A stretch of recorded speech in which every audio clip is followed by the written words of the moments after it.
Jaden brought up an interesting point with like, if there was more content around a certain identity, a certain group of people, when it comes to representation, I think we would be less critical as creators and as fans. I think this was brought up in a really great documentary disclosure about trans representation in cinema. And they're talking about, they're dissecting very, very heavily shows and films that portray trans characters and really going in on a lot of like really shitty, problematic portrayals.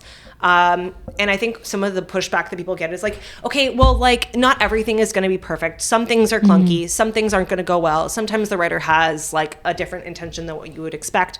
And the point that they brought up is if you're like a straight white person, a straight cisgendered white person, you have so many things to watch and choose from that the occasional things that like are poorly made or shitty or show you looking bad, you can just ignore.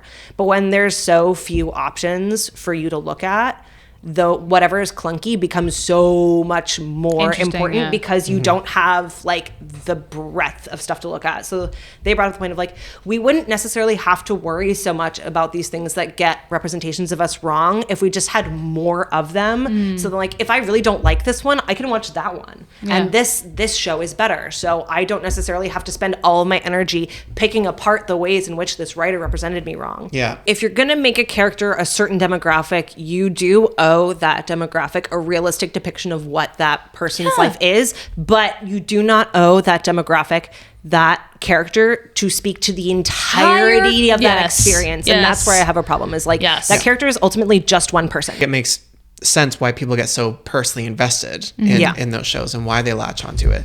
And I think networks and streaming services also are very cognizant of this and use it kind of cynically as like a way to build a fan base. And there was this article that I read called Do We Really Have No Choice But to Stan?